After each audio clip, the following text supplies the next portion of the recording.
are broken everywhere because this is the fourth and final after movie. How satisfied do you think the fan base will be with the final chapter?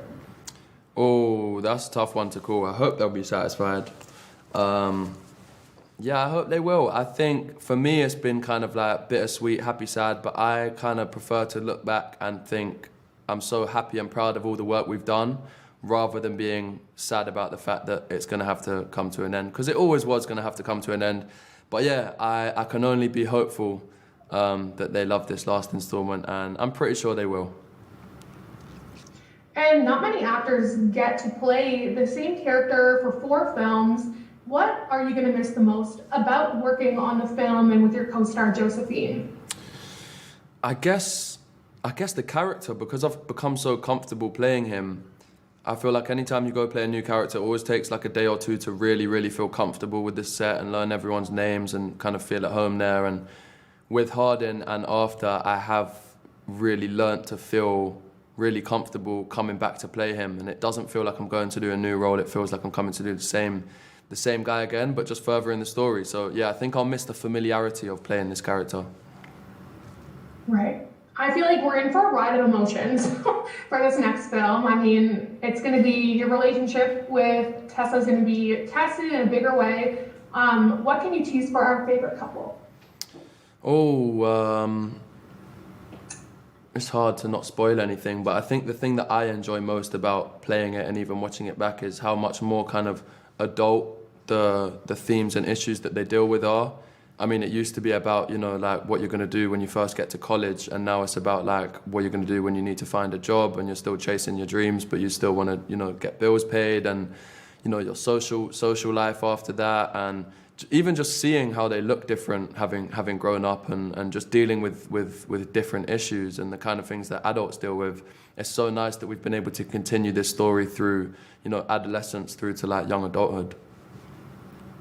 And obviously there are a ton of steamy scenes. So I have to ask, what goes through your mind when you're watching yourself after the fact on screen in these scenes? I'm just looking at the tattoos thinking, oh, that one was starting to rub off, but no one's gonna know. And I remember that was an hour away from lunch and we were all really hungry. And yeah, it's nowhere near as glamorous or sexy as you would think it is. Unfortunately, sadly, it's all movie magic, isn't it? One shot works for 10 seconds at the start, and then you fall on the bed, and then we need another camera set up, so there's a 15-minute break. It's actually quite funny how sadly that romantic element that comes to life in the film really is movie magic, and it's nowhere near as kind of romantic as it feels in the moment. But you know, that's what the game's about, and it's credit to the editors and all the other departments and how they can all, you know, bring it together.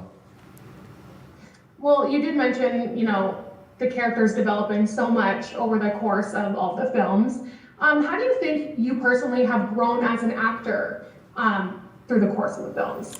Massively. Like, I don't think I could put it into words. It is just like such a blessing to be able to play the same character so many times and therefore really like work on the skills rather than just being like, okay, I need to figure out how this character should be.